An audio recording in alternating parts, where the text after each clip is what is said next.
welcome. I'm Sarah, the voice that opens each episode of You're Probably Right. If this is your first time here, I'm glad you found us. This show is built on real experiences and honest reflection. Nothing rushed, nothing performative, just conversations meant to meet you where you are. In a moment, you'll hear from MCM, the voice behind this space. Each episode comes from lived experience and thoughtful insight, not trends or quick takes. So get a drink, fluff your pillow, or just press pause. On the outside noise. Here I am. Yo, what's up? This is MCM and you're listening to You're Probably Right podcast, episode 294. Unplayable. Why men shrink themselves and attraction dies. Oh yeah. This is a good one, y'all. This is actually, should I say? Yeah, you can say that one still. I'm just going to piggyback off of, there's probably some messed up, twisted meaning behind that. But off of 293. 293 was, I think, a very jam-packed episode that was long, probably one of my longest. And funny enough, I think I really did need to break that one down into 15 episodes. Like it's maybe not, maybe like 3, because I know people only have extension. What do you call it? Attention span for only so much these days. Everything is nuked. Everything is readily accessible in the cloud, in the microwave, on your device. And the list goes on. Remember I had an episode called Keep Your Physical Copies. I think I heard somebody talking about it the other day. Who was it? I think that was Buju Bantan talking about that. But I heard other people talking about it as well. How not having your physical copies is just so weird. Like, I still have a VCR, by the way. I still have a DVD player. I have a Blu-ray player still. Do I have a tape deck? Yeah, I do have a tape deck too. And I have a record player. And I'm just saying, you show these things to a kid under a certain age at this point, maybe not even a kid, like these people like, oh, what is that?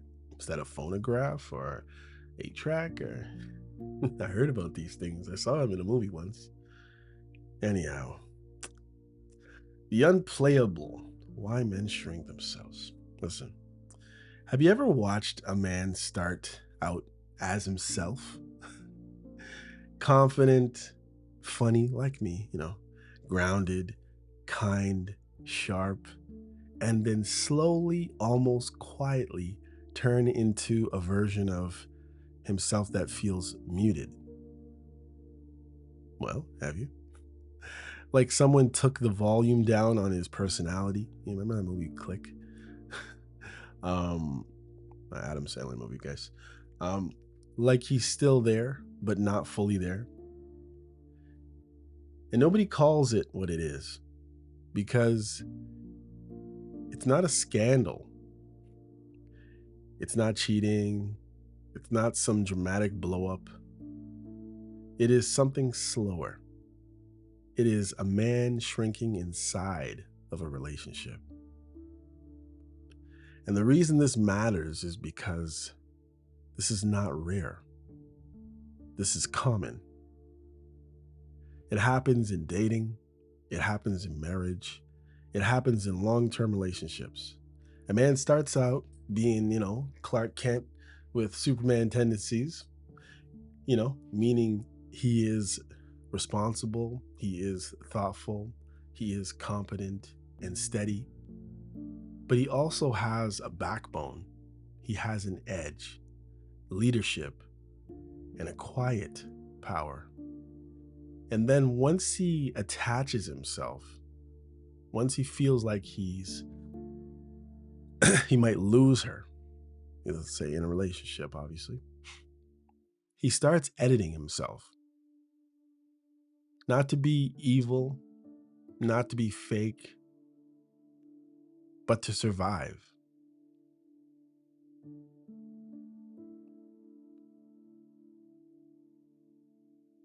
Now, let me say this clearly before I go any deeper, of course.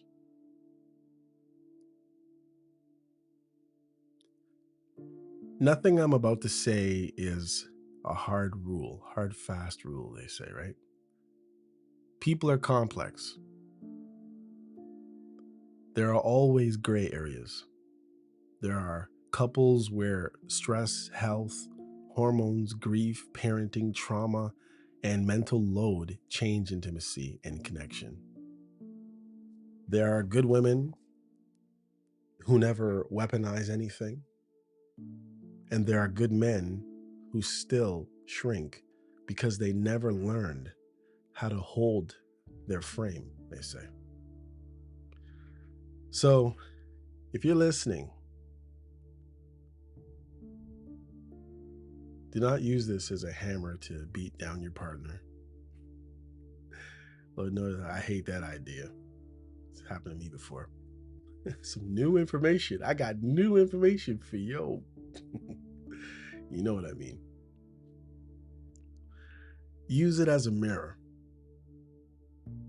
to understand the pattern.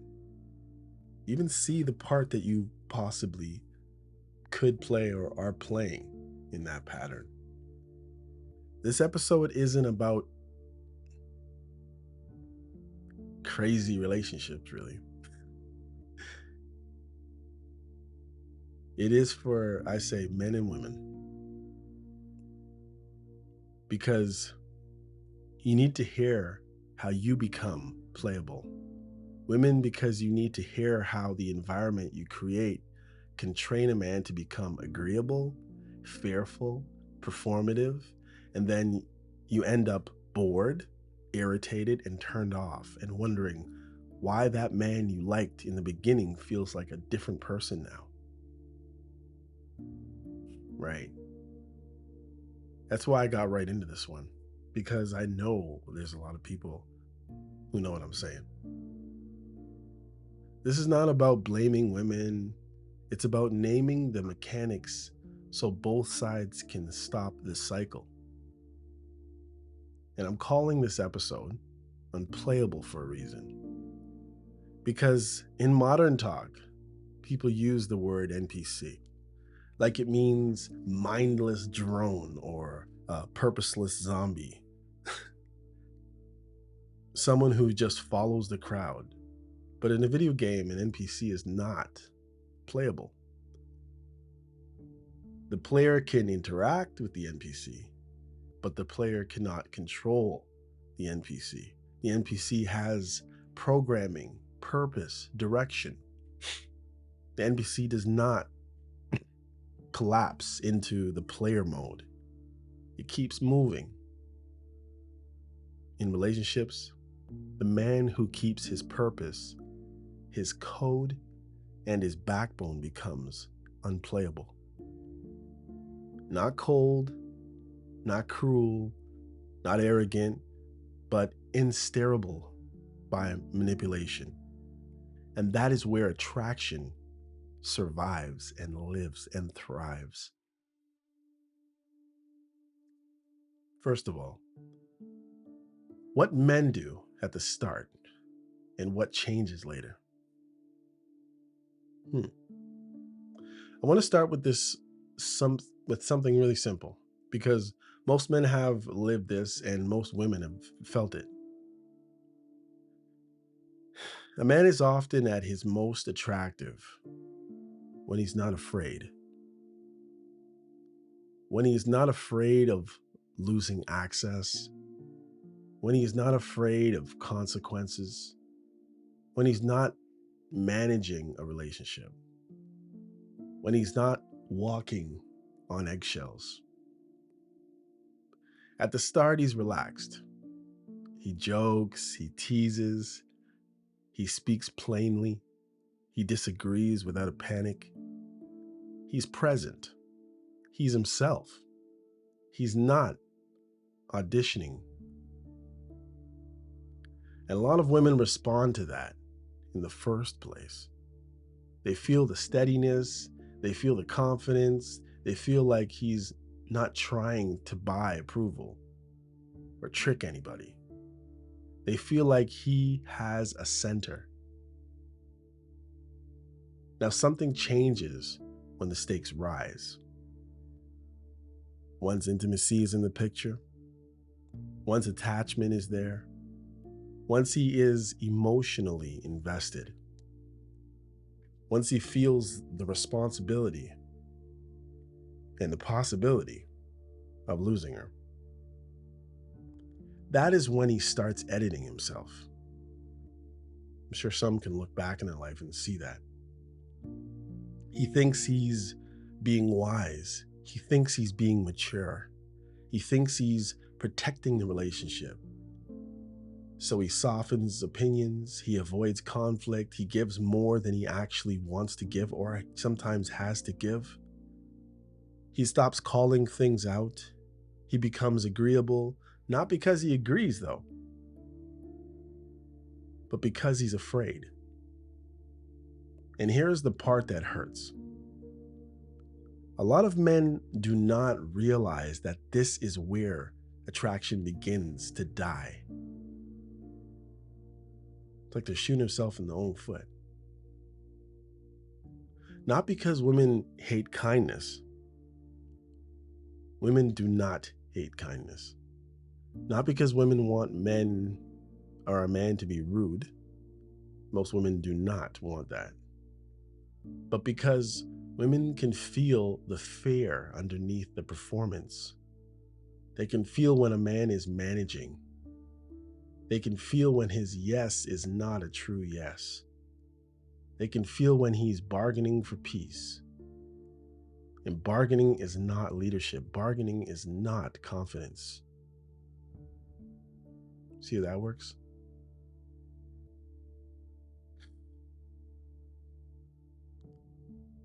Where options fit in or fits in. Why it is not only about options. Options. Now there is the point that many men bring up. Or here's the point that many men bring up, I should say. And it's not a stupid point, really. Men say, the reason I started editing myself is because I felt like I didn't have options. If I lose her, I lose everything. And if a woman senses that a man has no options, she will push boundaries. That's a given. She will test. She will pull. She will shape him because she can. And there is truth in that, obviously. Is it right? You could think about that. But I want to sharpen it a little bit. The real issue is not about options. It's about leverage. A man can have options and still shrink if he's emotionally dependent. A man can have few options and still not shrink if he has standards and a spine. So the question is not, do you have other women? The question is, do you have a life? Do you have purpose outside of her? Do you have a code? Do you have boundaries you will enforce? Do you have the emotional strength to accept loss? Because when you do, you stop moving like a man who is scared. And when you move like a man who's not scared, a lot of dynamics change. Not because you're threatening her, not because you are trying to make her jealous, not because you're playing games, but because you're not begging to be chosen. And that shifts respect.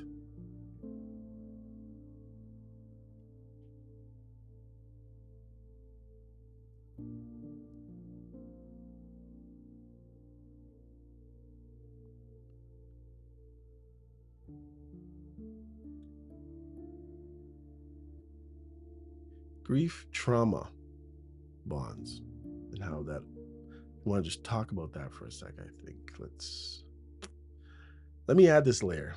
That will make this episode land for men listening who feel like this is not just relationship pain. It feels like his nervous system is on fire. Sometimes what a person calls love is not only love. Sometimes it is love mixed with grief, love mixed with loneliness, love mixed with season, where life took too much from you too fast. When those things stack, a person can attach harder than the relationship itself deserves. Hope you got that. If you had losses like family deaths, fell out of broken relationship, financial stress, and you've been, say, a touch starved emotionally, starved, your brain becomes hungry. And when someone shows up with warmth, admiration, affection, especially intimacy, your brain may not file it under, this is a woman I like. Your brain files it under relief, food, oxygen. That is why it can feel impossible to stop thinking about them. It is not weakness. It is not a nervous system that learned relief. Trauma bonding, in plain language, is when the warmth is inconsistent. This goes for anybody. One day you're close. The next day they're distant, right? Hold on a sec.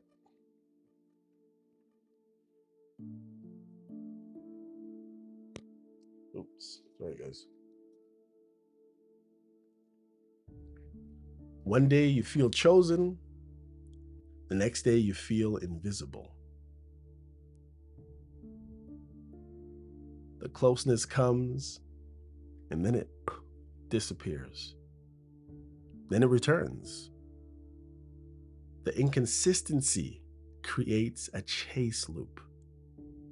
Your brain starts pursuing the return of the good feeling.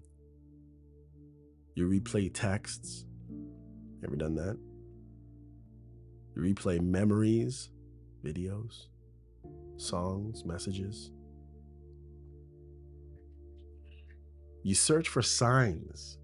You keep a little pocket of hope alive. If you're honest, the inconsistency was not a side detail. It was the engine. So you don't fix this by winning the person back.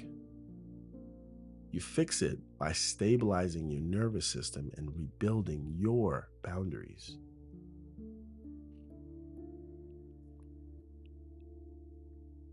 Now, women, listen. A secure woman does not build closeness through emotional whiplash. She does not pull a man close and then punish him with distance, and then pull him close again, and then act like he's crazy for reacting. This goes guys or girls. You can do this to people. If you are a man holding on by a thread, your first job is to get stable. Sleep, food, movement, routine, friends, therapy if you need it. Then your second job is clarity, because clarity is mercy.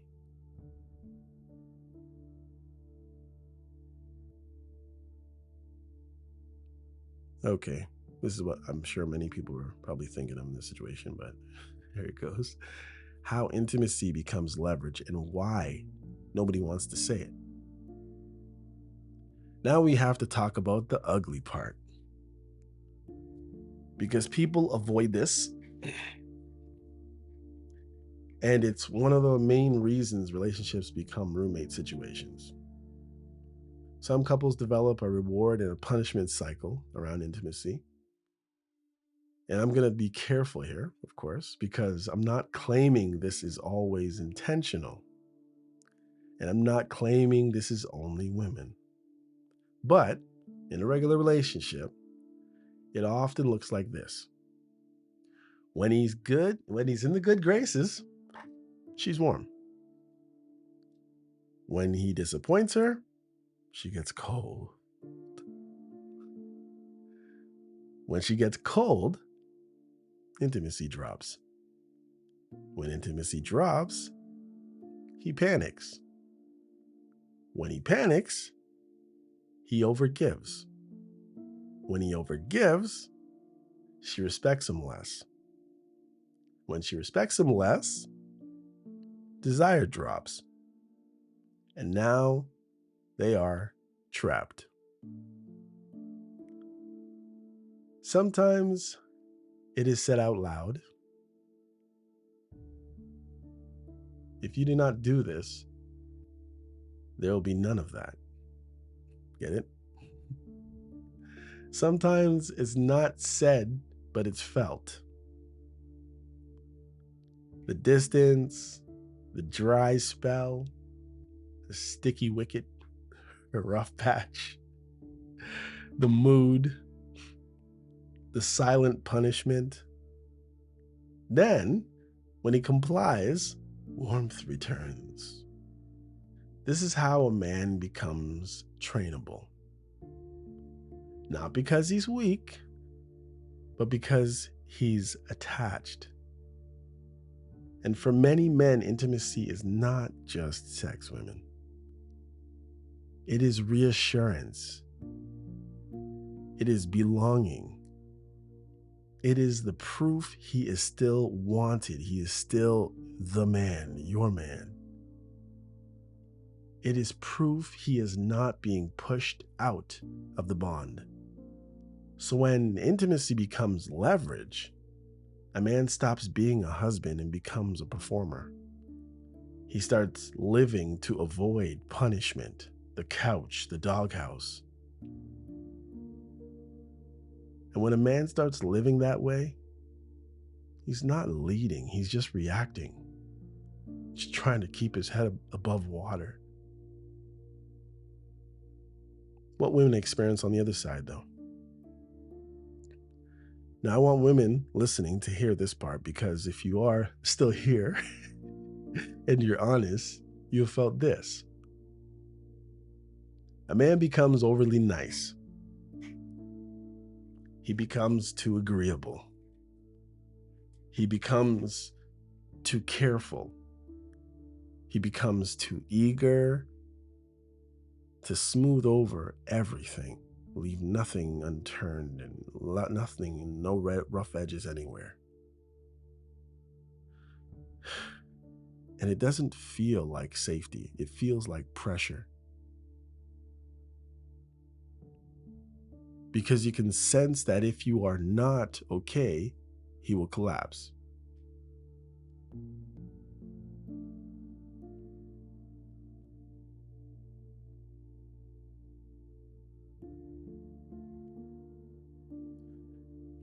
If you are disappointed, he will panic.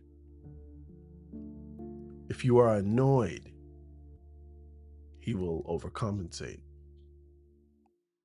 Things won't even work right, as a matter of fact, if you're disappointed and if you're annoyed. And if you're both at the same time, trust me, things in certain areas of your life will not work. And you'll wonder why, what the problem is, or what has he been up to.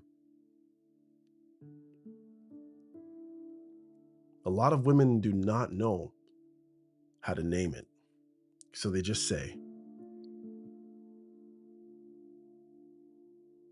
I do not feel the same spark. I feel irritated. I feel turned off. I feel like I'm mothering him. I feel like I cannot respect him the same way I used to.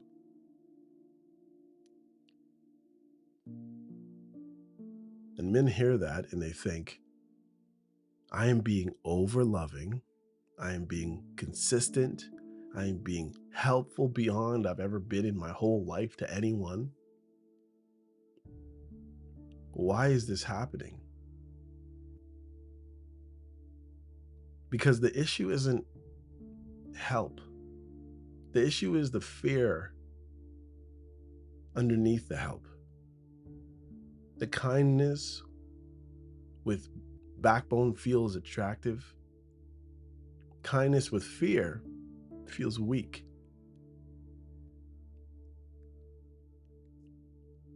That is not a moral judgment, though. That's just chemistry. And then something else happens. When a woman releases, when she releases, she can steer a man through distance.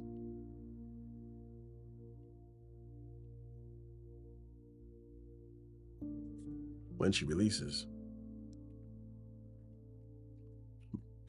Withdrawal or mood, even if she does not like admitting that, it becomes tempting. And I'm saying, sorry guys. Oh man, even when you read your own writing, sometimes you still can't read. It's the weirdest. Sorry. I was like, releases. That's bad. I'm gonna leave it in though. When a woman realizes, releases, I'm like, huh? When a woman, it's kind of funny. I'm literally saying something in my mind and my mouth saying something totally different. It's like, but I'm messed up. Anyway, when a woman realizes she can steer a man through distance, withdrawal, mood, even if she does not like admitting that, it becomes tempting to do because it works. The man changes. The man complies. The man tries harder. She just has to look a little miserable and look at him a certain way. But the cost is long-term attraction. Because the more steerable he becomes, you can just give him a look, the less solid he feels. And there's the eggshells. And now she's bored because he's been conquered.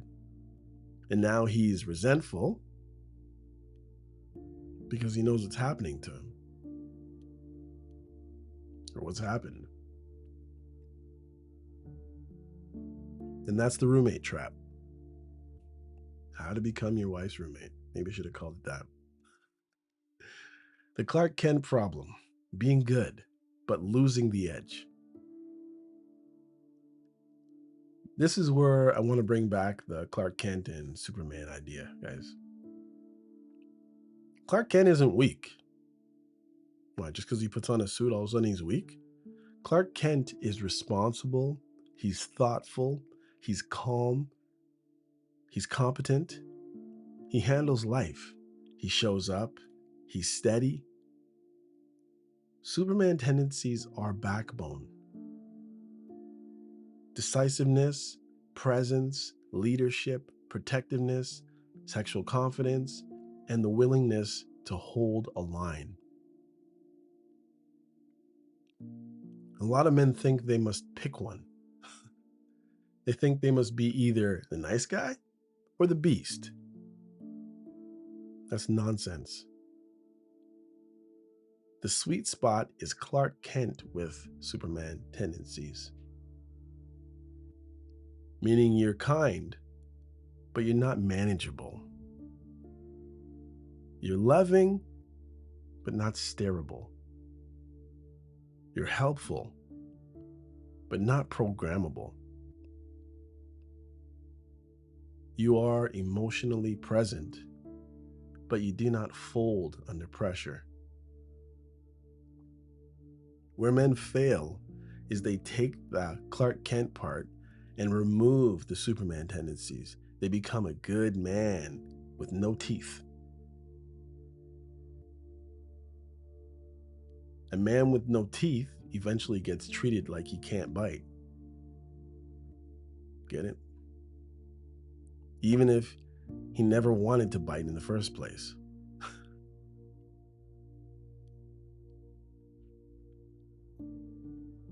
And now let's talk about the NPC metaphor, because it is actually brilliant if you use it properly. In online culture, people call someone who's NPC to insult them, like they're mindless, like they have no individuality, like they are just following a script. But in the game, the NPC is not playable. You can't pick up the controller and force the NPC to start being a puppet. The NPC has its own code, its own route, and it's relentless in getting there. Even if it gets stuck in the screen, it'll just glitch, trying to get to where it knows it's supposed to go. It has its own purpose. You can interact with it. You can test it. You can try to bait it, but it keeps moving past on its own programming.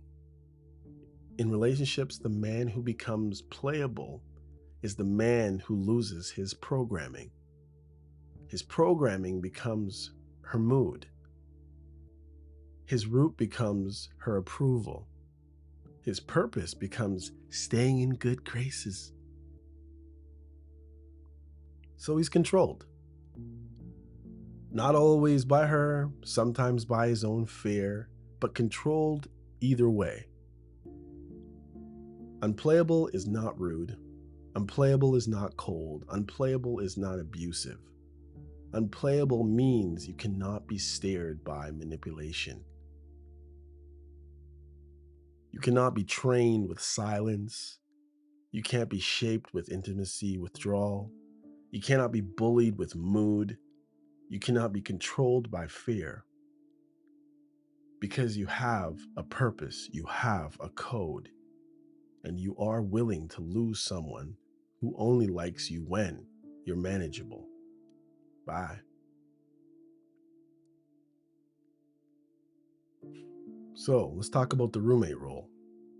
The roommate rule, the roommate marriage is when the man provides and performs, but the bond has no romance, no polarity, no flirtation, no desire, and intimacy is either rare or fully conditional.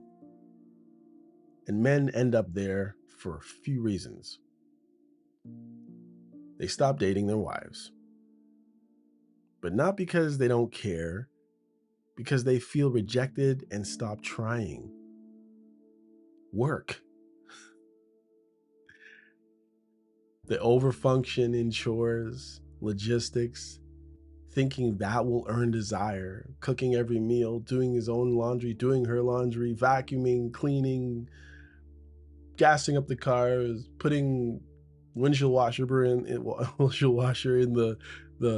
do you call it, the reservoir for her and him, cutting the grass,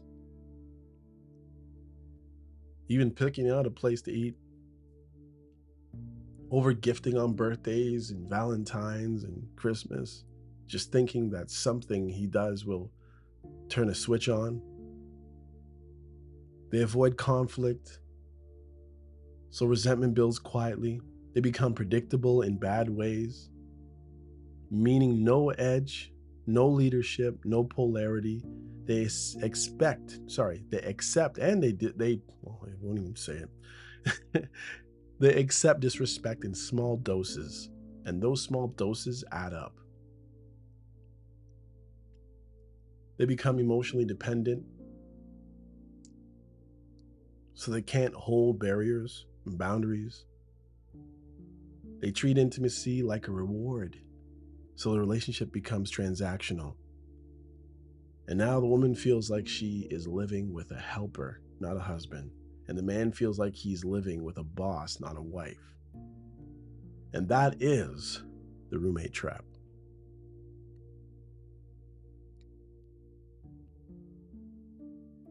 Now let's talk about the hardest version of this. When you still see the person at work, or you still see this person every day in your building they live in. Maybe you live in the same building, the same complex. Maybe your next door neighbors.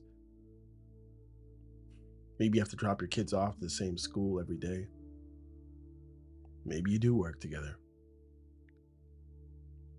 Maybe you got to see each other in the hallway, the staff room, in meetings.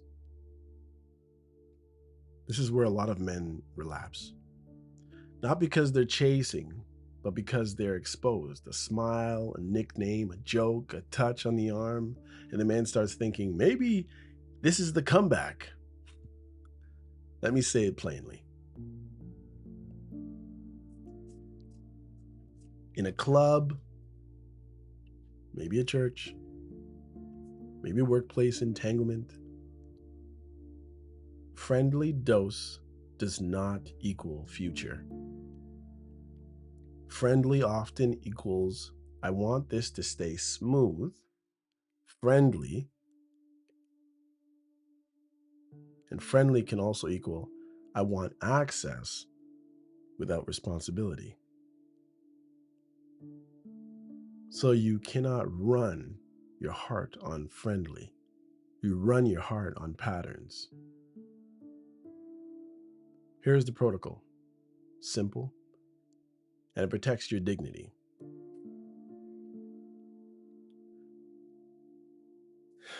Be professional. Be friendly but not familiar. No personal talks. No closure talks. No emotional check-ins. And this is when you're just dating, get it? Like, you're obviously, there wasn't a full relationship in this situation, obviously. And if things are like push, pull, hot, cold. Let's just say you work together.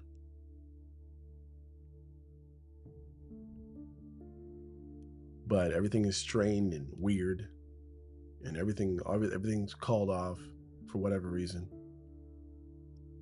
If it's not work related, it doesn't get said by you. No physical contact, no hugs, no taps, no playful touches. Touch is a reset button on trauma bond. Or on a trauma bond, sorry. No texting unless it's strictly necessary for work, or if there's some reason why you have to, you have no choice. If you must, keep it boring and short. Neutral tone, short exchange. You're not cold, you're not rude, you're stable. No eye contact games. No ignore then reward. No punish then pursue. That is still bonding. There's still the bond talking.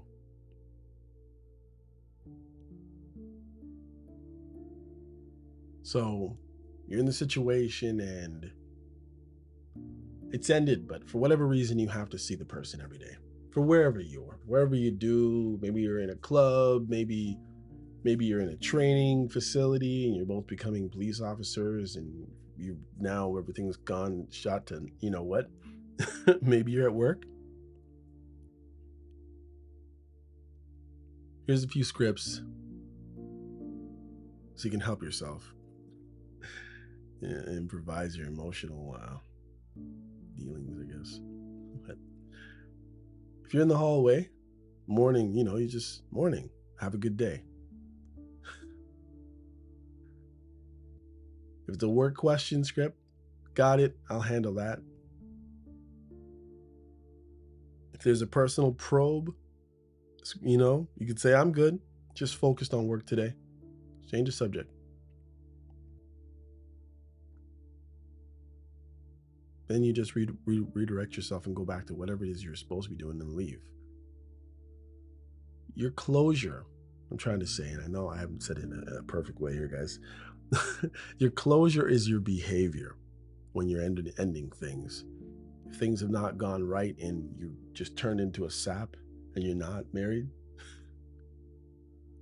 all you do is you repeat certain behaviors over and over. You don't try to have one grand conversation. Won't work. It's your behavior.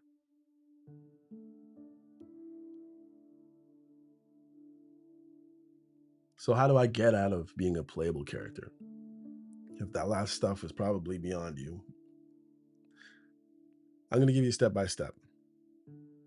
And I want you to hear, listen, this is not about becoming toxic.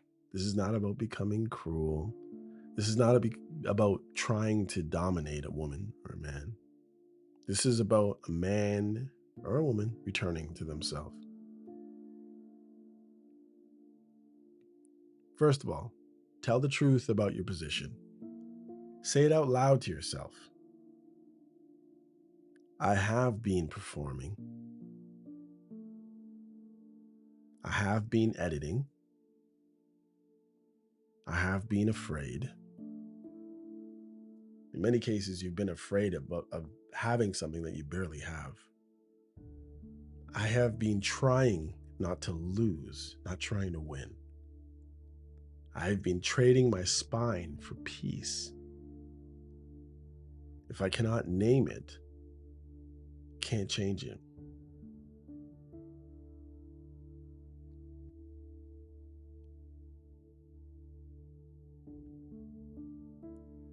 You got to cancel the silent contract, guys.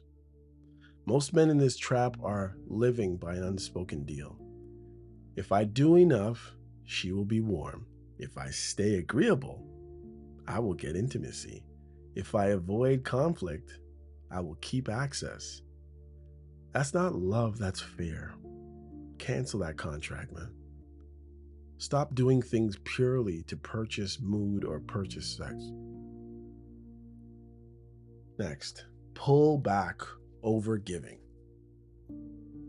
Without becoming cold, overgiving is not leadership. It is begging with extra steps. So reduce your overgiving in 3 areas. Stop doing favors that are not appreciated. Stop being the emotional sponge for disrespect. Stop seeking reassurance every time the temperature shifts. You can still be kind. You just stop being desperate.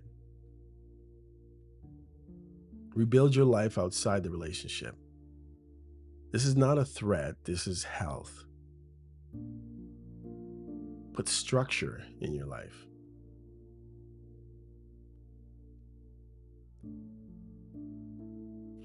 Fitness, movement, health, purpose, work, skill, building something, friends and community. Men need a tribe. Personal discipline, sleep, routines, self-respect. A man with a full life moves differently. He does not beg. Next, stop asking permission to be yourself. Practice short, calm, finished statements. No, I'm not doing that. I hear you, and my answer is still no. I'm open to a solution. I'm not open to disrespect. We can talk when we can talk normally. Then stop. Do not over-explain. Next, reset conversation. Direct, not emotional. Do not give 10 speeches, give one. You can say something like this: I want us to be close again, and I want us to be a real couple, not roommates. I take responsibility for how I've been showing up. I have been overgiving, avoiding tension, and losing my backbone. And I'm changing that starting now. I also need a relationship where respect and intimacy are not used as leverage or bargaining chips. If you're rebuilding, it has to be effort from both sides. And then stop talking.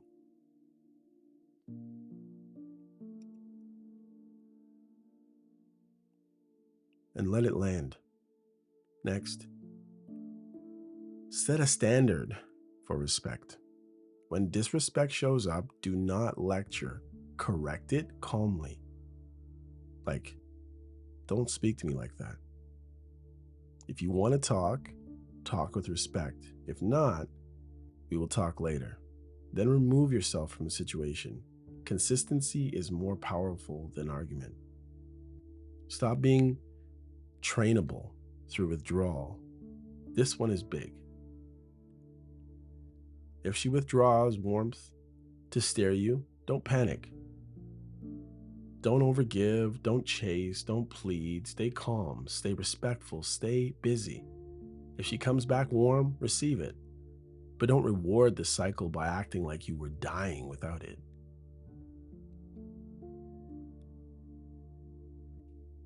You are teaching the relationship what works. Next, lead without controlling. Leadership is not dominance. Leadership is clarity. Plan dates, pick times, make decisions. Not with arrogance, with calm confidence. If she complains, stay calm. We can do this plan or we can do nothing. Your choice. This is to reintroduce polarity. I mean, obviously she can introduce something if she wants to plan it, right? But if you choose something, you chose, that's what you chose. That's what we're doing. We build intimacy through conditions, not negotiation. You can't negotiate desires. It's either there or it's not. You can rebuild the conditions. Respect, warmth, playfulness, space, a man with purpose. A woman who feels chosen, not pressured. Also, stop transactional affection. Do not be nice only to get whatever it is. Women can feel that. Next, refuse the friend zone inside a relationship. If you are married, you are not her buddy who pays bills.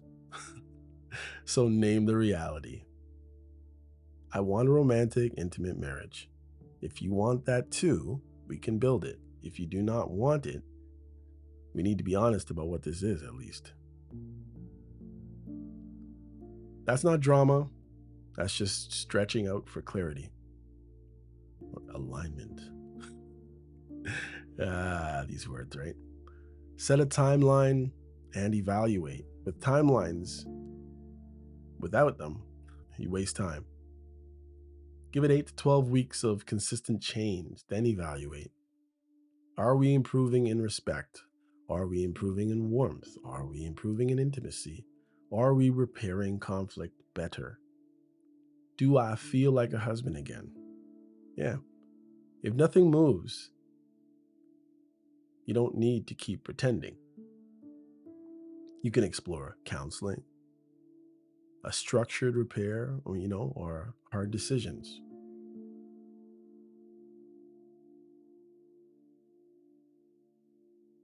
You see, I don't want you just to understand patterns. I want you to become safe from it. So here are the rules that prevent the next disaster.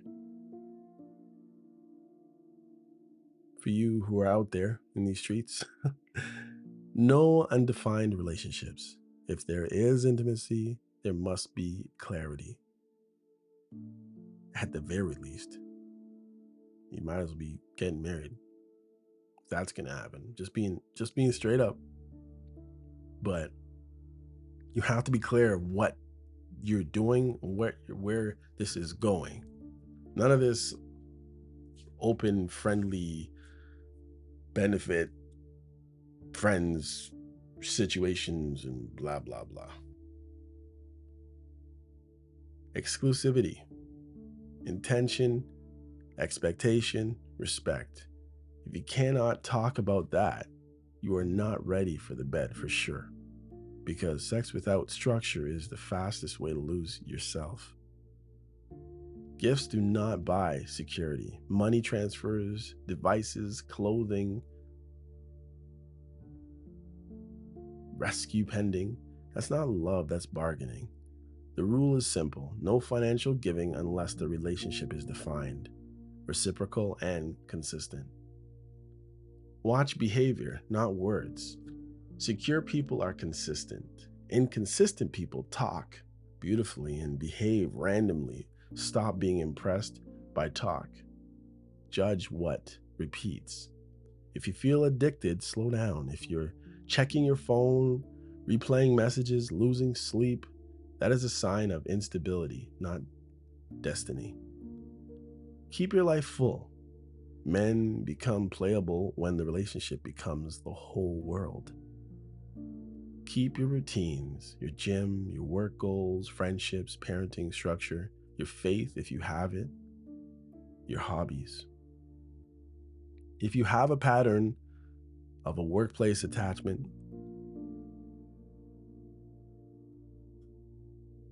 or some sort of what's the word I want to use? Institution. You do not date there. That's just best. Not because women are bad, but because setting this is too risky and too rough on your nervous system, even if you can end something nicely. That rarely ends nicely in your heart.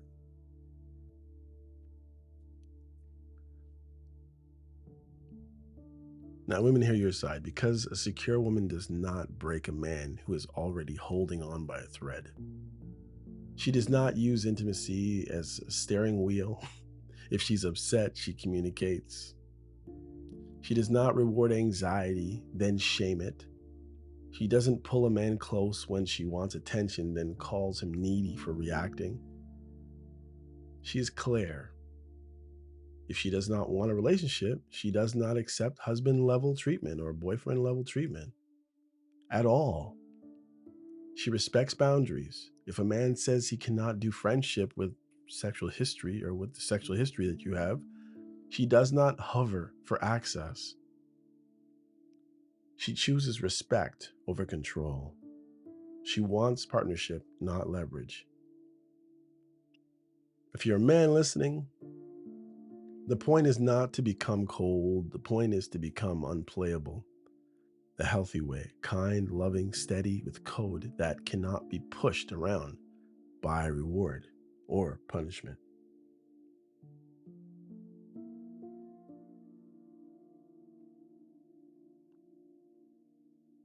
Now, women listening, here is your part, because if you want a strong man, you cannot punish the strength in him. If you punish him, if you punish honesty, he will stop being honest.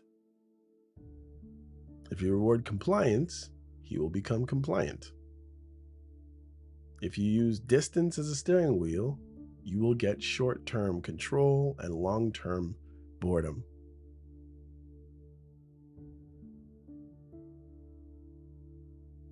If you want leadership, you have to make it safe for him to lead. That doesn't mean you tolerate disrespect now.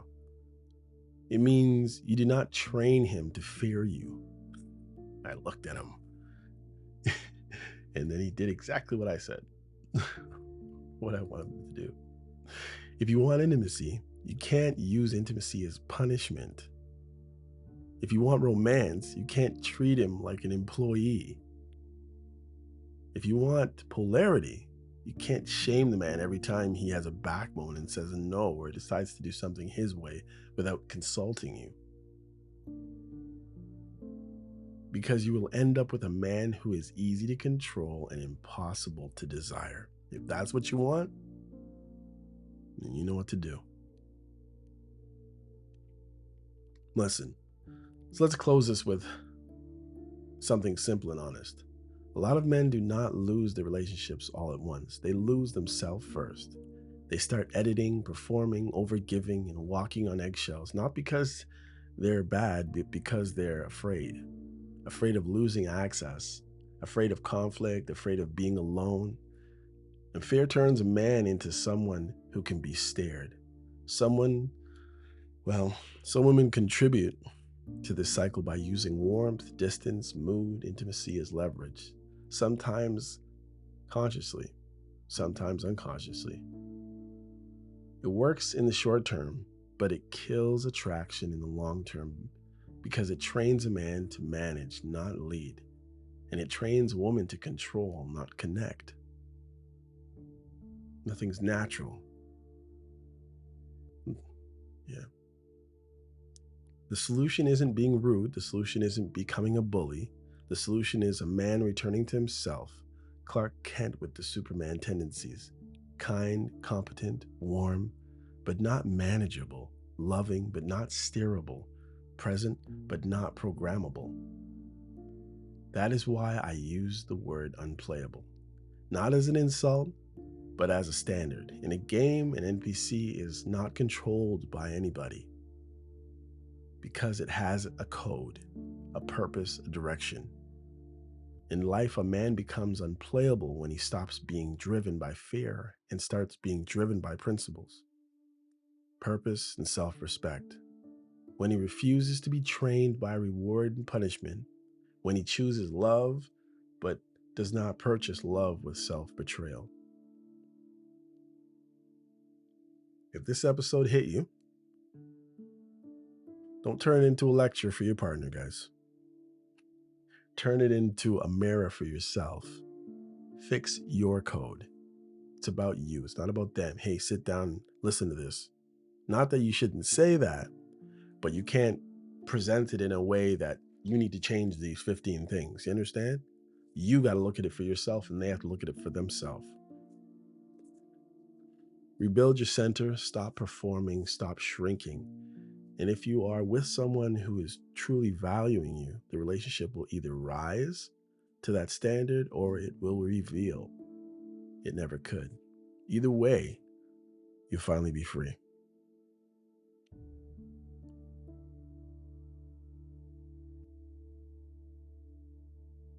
All right, guys, that is it for today. Thanks for hanging out with me again. I appreciate every follow, every subscription. I see them trickling in. I'm still lower than they say the average with the length of my episodes. I could be doing those 12-minute, 5-minute, one-off little comments, but I'd rather a full, thought-out conversation, you know? So hopefully you're appreciating that. And if you do, please, as I said, any way you can support the show is much appreciated. Anyway, this is MCM signing off. Remember, this episode and all other episodes are for entertainment purposes only. Take care.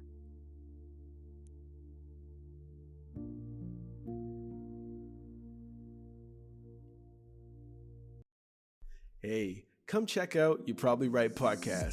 Society is getting more unpredictable every day, but at the same time, predictable in its unpredictability.